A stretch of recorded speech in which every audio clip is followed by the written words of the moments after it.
great things to share with you today. I recently listened to a podcast episode that I thought was just so good. And so I want to share some of those things with you. And kudos to Heather, who got our Facebook Live back working this morning. So I know I've gotten a lot of messages about it not being in the Facebook group, and Zoom made some changes. So Heather figured it out, and we are back on Facebook Live. So real quick, let's start with something that you guys are grateful for today in the chat box, please.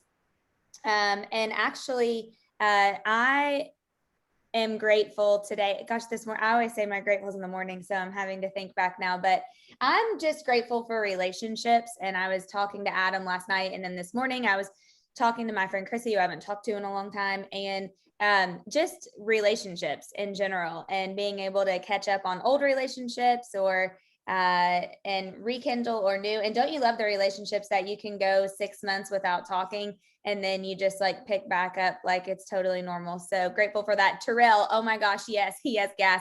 Okay, so apparently in North Carolina there is no gas, and in South Carolina it's like slim pickings. I leave tomorrow, so I've been like nervous about being able to get gas to come back. I know Jen McConnell was talking about it too.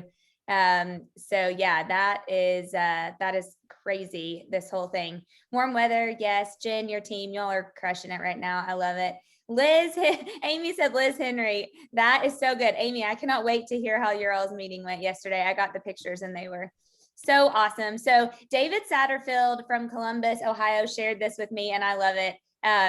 I don't know that I need to ask this really, but surely everybody knows who this is. Colonel Sanders. If you're on from Kentucky, you definitely should know who this is. But I just thought this was fun to start really quick. I love stories like this. So Colonel Sanders, he at age 5, his father died. At 15, he quit studying. By 17, he already had tried 4 jobs. At 18, he got married. Between 18 and 22, he worked as a driver, and then he gave up. He joined the Army, but he didn't make the grade. He tried to enter the judicial school and was rejected. He failed as then an insurance salesman. At 25, his wife left him and took his only daughter, his only child that he had. He washed dishes in a small coffee shop for several years. He had a failed attempt to get his daughter back, and so he actually never did that. At 65, he finally retired from whatever job he was doing then. And on the first day of his retirement, the government gave him a check for $105.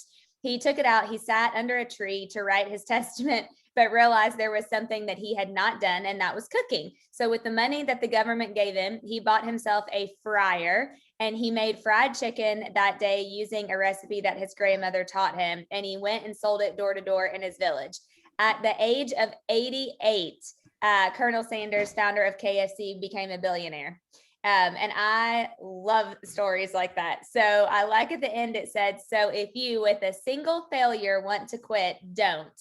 Life will test you as many times as necessary, even when you're ready to receive everything it has for you.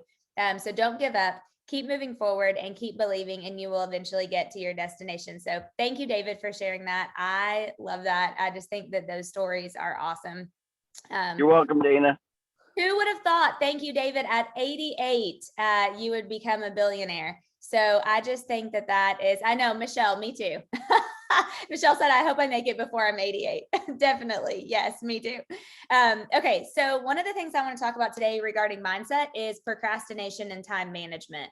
And there's a guy named, well, first of all, most of you know that I'm highly obsessed with Craig Groeschel and all of his, I go to travel to hear him speak. I love his podcast. I watch him every Sunday morning. I love him. And I also have recently, well, I don't know, it's been probably a year or so ago, started following and studying Rory Vaden, and actually just saw that he was on the cover of Forbes with 10 other people, or maybe it was 9, for those 10 people's podcast had been downloaded the most times on iTunes in the last, I think, year. So there were several of them. So a couple of things I wanted to share with you that I learned from him, from both of them. And we'll share these because it's kind of a lot. So I don't want you to have to write all of it down, but it really goes with our mindset. So time management, it isn't just logical, it's emotional. And I do feel like right now in our life and in the time that we're in, at least for me, I know that it's for a lot of you because I talked to a lot of you. I know you feel the same. It's definitely an emotional thing. It's our feelings of guilt and fear and worry and our desire to be more successful or to feel more important. And those things end up driving how we use our time as much as our emails do and our text messages do and our phone calls do and all of those things. The emotional side of time management can actually become really difficult. And I don't experience this, but I know a lot of friends that have like the mom guilt thing also going on. So especially if you have a lot of people who are vying for your attention. So whether that's because you're a leader and you have a lot of people that you lead on a daily basis that are vying for your attention, or whether it's your family members or whatever that looks like, we have a lot of people vying for our attention right now. So he says, urgency is how soon something matters.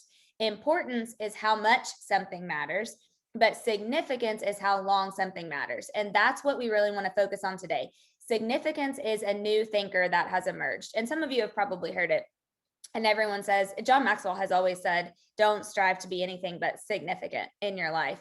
And so he says, Rory says that in order to be significant, you have to be a person that is a multiplier. And some of you have probably read that book, Multipliers, Simplifiers versus Multipliers. And this is kind of a different way of looking at it. So they don't just manage time, they actually multiply their time. They understand the significance factor to multiplying time because it breaks you free from only thinking about today.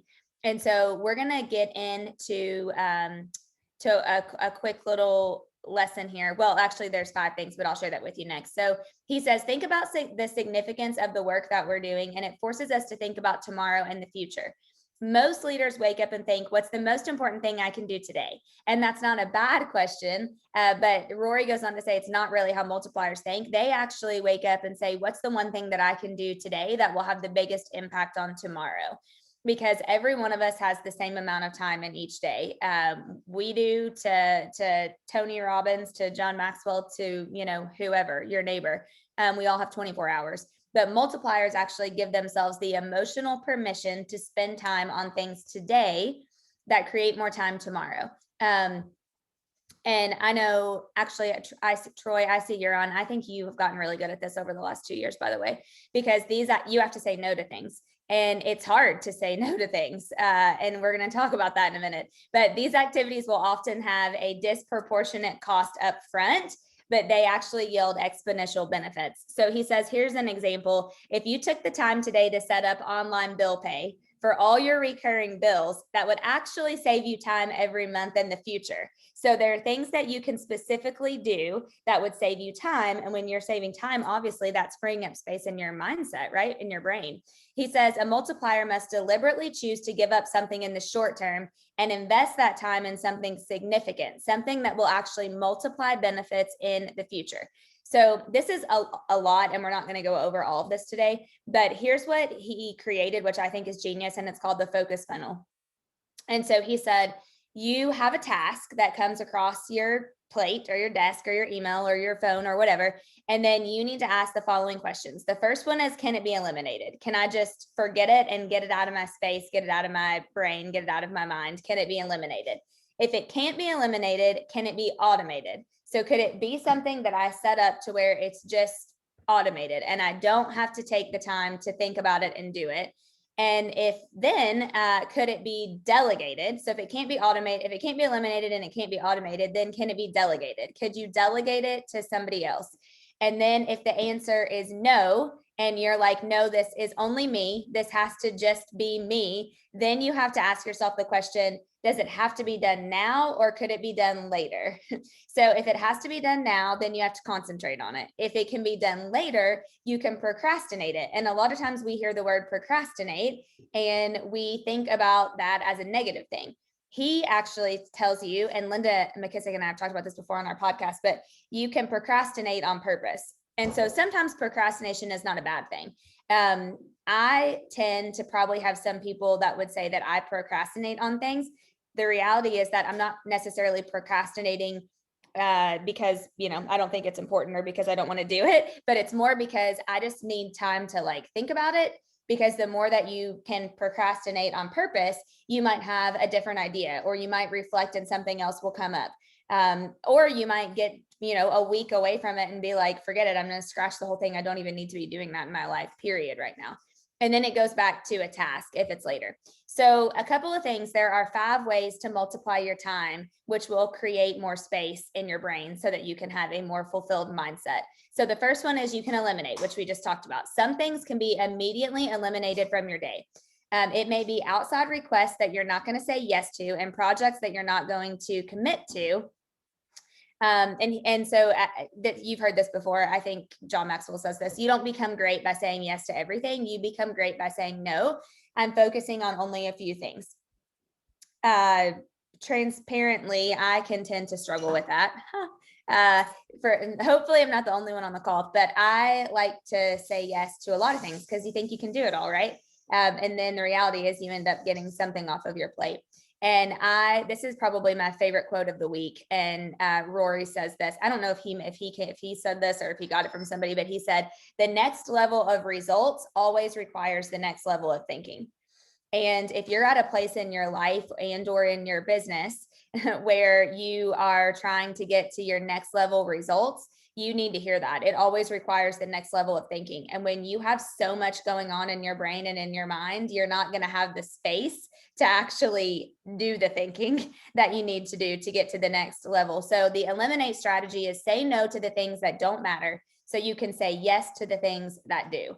When anybody 100% figures this out, please let me know, because I'm definitely still a work in progress on this as well. But they say the quickest way to learn something is to teach it. So that's what I'm doing today. The second thing is to automate. The second way to multiply time and free more space is to automate. So automation is to time as compounding interest is to money. So anything that you create a process for today will actually save you time tomorrow. A lot of times in the past, I would say I felt like it's taken longer to create the systems or to create the processes. Let's just do it. But the reality is once you have those, you don't have to focus on them in the future. He said, anyone you train today becomes a delegate tomorrow who can work on your behalf. The trick is it's always faster to do something yourself or do something now when you're working within the paradigm of a single day. But this is where we need to think about significance, because that calculation actually looks beyond a single day and it puts processes and people in place that make you more effective a month or a year from now. This one is probably one of the biggest ones for me. And it's just really thinking about how can we put the systems in place so that we have more time in the future. So the automate strategy is increase your results by investing in your systems. The third way to multiply time is to delegate. So there's a couple different things with this. Some of us, will you put in the chat if you feel like you're good, just say yes or no. If you feel like you're good at delegating other things, even like cleaning your house to a housekeeper, or if you're in business, delegating to other people, or are you one that is no, you're not good at delegating, you like to do it all yourself? Would be very interested. No, yes, yes, no, yes, yes, getting there slowly, yes. In personal life, yes. Business, no, yes. Jamie, that's a lot of people. Yes, so it's about half and half. So Rory uses the 30 times rule to calculate how much time you'll actually need to invest in a person or process to build significance. So it can take up to 30 times the amount of time it takes you to do the task to train someone else to do it. But think about that. I struggled with that. I had to rewind like 3 times because I was trying to wrap my brain around that. So think about it. If it were going to take you 15 minutes to do something, and this rule is true, then that would be 450 minutes to actually train somebody, which is about 7.5 hours, which then you would never do it again. So I don't know if that makes sense to you guys. However, to me, it made sense because I would definitely take 7.5 hours of my life to train somebody else to do something that I wouldn't have to do again if it were something that I really did not want to do again. Sorry, I'm trying to figure out who to mute right now. Hold on. Weird. I can't find them. Oh, okay. They muted themselves. Thank you, whoever that was. So in order to successfully delegate, you must give permission for some imperfection. This is really hard for a lot of us to do. When you first delegate, the task likely won't be done perfectly. I talk about this all the time with people. The rule of thumb is this: 80% done right by someone else is better than 100% done by you if you're trying to free up that space. They won't do it as good as you will at first. Eventually they will. But you have to be okay with that, because over time they'll just get better and they'll just do it better. In the beginning, they're not going to do it. For any of you who have ever hired somebody before, you definitely know this and have probably felt the pain. So he reminds us that Andy Stanley says, leadership isn't about getting things done right. Leadership is about getting things done through other people. People are imperfect. Well, none of us are perfect, right? We have to realize that to have an abundant mindset, that people are not perfect. We have to give some grace. We have to give some latitude sometimes. I always say we have to pick our battles. You are never going to have the perfect person working for you all the time, unless you have Heather, which you can't because she's my friend. And other than that, you are never going to have the perfect people. And so you have to be okay with that. And honestly, the people that work with you have to be okay with knowing that you're not ever going to be perfect either. So at this stage in the funnel, you have to ask yourself, does this task have to be done now, or can it wait? And if it must be done now, you have to move it to the concentrate part. If it can wait, that's when you move it over to procrastinate on purpose, so that you can free up that space in your mind. So this strategy is multiply your production most powerfully through people, even if that's just one person, and even if it's things around your house, honestly. I always heard the saying, like, once you hire a lawn person, you'll never mow your grass again. Once you hire a housekeeper, you'll never clean your house again. And yesterday, our house cleaning lady was here, and she's so sweet. And obviously, I think I shared with you. Well, I did share with you that Adam had COVID, and so we were past our time frame days or whatever. And so, but we had the house cleaned yesterday, and she, bless her heart, she wore a mask the whole time. I'm like, I've really disinfected and cleaned everything, but I was working, so I went outside and was on Zooms all day. And there was like 3 times where I kind of felt bad that she was inside cleaning and I was just sitting out. Well, I wasn't just sitting, I was on the computer, but I was sitting outside on the computer. And so Adam came out and I said, do you think that she thinks that we're weird, that like we're still here while she's cleaning? And he was like, no, we're working. And I said, you don't ever think about that? And he was like, no, we're working and she's working. And I was like, okay, well, that made me feel a little bit better, because we choose what we want to spend our time on, and it needed to be our business, not necessarily me like scrubbing the bathtubs. So the fourth way to multiply your time is procrastinate. So this is where we talked about procrastinate on purpose. So Rory explains the difference between true procrastination and procrastinating on purpose. Procrastinating is this, which I think we can all do this, or we all do this, avoiding things that you simply don't want to do. I recently had a conversation in regards to a role that I have. And I said, honestly, I know that I could tell that I didn't want to do it because I was procrastinating the things that I didn't want to do. And we all do that. But procrastinating on purpose is when you deliberately decide that now's not the right time for that certain task. And then you can think about it more. Inaction that results from indulgence is procrastination, and that's bad. You don't ever want to be in a place where you're just frozen or you're paralyzed by something. And inaction that results from intention is procrastinating on purpose. So if you're not taking action because you're like, okay, I'm being purposeful with this, and I want to figure out if this is the right thing, or it's not the right time of day, or it's not even this week that I need to do it, that's just being patient. And he says another way to do it is to strategically delay tasks until you're in the appropriate brain space to do them. So I love on the podcast. So Craig Rochelle said, Rory, we're doing this interview right now at 3:15. It's 3:15 p.m. my time, because he said the morning is my creative time. That's when my brain is really creative. So he said, Craig said, that's when I do my writing, my getting ready for my sermons for the week. I do all the things that I need to just be creative in, because that's when my brain is most creative. Then he said in the afternoon, I don't remember what the second thing he was, but then he said, usually this time of day around 3:00 is when my brain is in a space where like I'm kind of being pulled down from the rest from the weight of the day. And so I need like something to give me energy to pick me back up. So that's when he does his interviews, because he said if he does them in the afternoon, doing interviews gives him energy. So it gives him like a boost back up around that 2-3 time.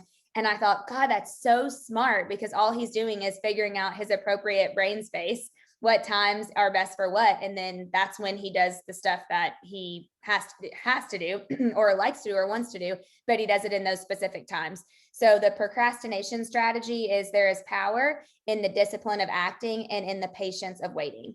And you just have to discover which one in a certain task do you need to do? Is it something that you need to act on, or is it something that you can patiently wait until you're in the right brain space? And then the fifth way to multiply time is to concentrate. And those are for the tasks and projects that make it through the funnel to the final step, where you're like, okay, I need to do this now. I need to concentrate on them right now. And he says this: temporarily ignore the small stuff so you can concentrate on the big stuff. And that is hard to do, especially when you have a lot going on, or you're in a space where you like to do everything at one time, or you're like me and you say yes to too many things. So I think my word of the year for next year is going to be no. Maybe that sounds kind of harsh. I don't know. I need to think about that. Jamie's dying. I need to think about that. But it is hard because you say yes to all these small things, when really, and then you'll wake up and find yourself that you're not you're not concentrating on some of the big things. And I fluctuate and definitely go back and forth with that. Yes, David, that's much better. It will be no, thank you, instead of just no. Yes, perfect. Okay, couple quick little last things on the way for you to multiply your time. So move into action and grow your mindset. He says people don't struggle with a lack of discipline, they struggle with a lack of vision. And that is very true. If you've ever had a coach or a mentor, one of the first things they'll say is, what's your vision? You need to come up with your mission and vision statement. When a dream or a goal arises, our discipline actually kicks in. So when we have something that we are really pumped about, or we know we want to go achieve it, then all of a sudden we're disciplined to do it. Kind of like when we're getting ready to go on vacation, and all of a sudden the discipline of not eating carbs kicks in. Or you're getting ready to go on vacation and the discipline of actually following your time block kicks in because you know you're going to be gone. When there's something that you have that's there, that's when your discipline actually kicks in full effect. He says when we have a clear vision, there's a reason to make a sacrifice to reach it. And that is very, very, very true. When we don't have vision, there isn't a connection between the outcome and the discipline. So we just don't care. We're not disciplined. We don't make ourselves do it, right? We don't have the discipline around it. He says the body is designed first and foremost for survival, but most of us have the luxury of living for success. Success and survival are very different. Success is about expending energy and taking risks. Survival is about conserving energy and staying safe. And that reminded me, I've told the story before, but some of you may remember, I heard one time Gary Keller say that there are two types of people and neither are bad or neither are good. But one wakes up every single day and wants to succeed and to achieve more and achieve more and achieve more. The other wakes up every day and just wants to protect what they already have and do everything that they can to just keep what they already have. Gary is the first one. His wife is the second one. So they've had to really come together, I'm assuming, in their marriage and say, okay, if you're this way and I'm this way, then we got to make sure that we are both on the same page with how each other feels and thinks. And so it's just the same of what he said. It's the success versus the survival. All of us are going to be wired probably one way or the other. And neither is wrong and neither is right. It's just how God made you. It's just how you're wired.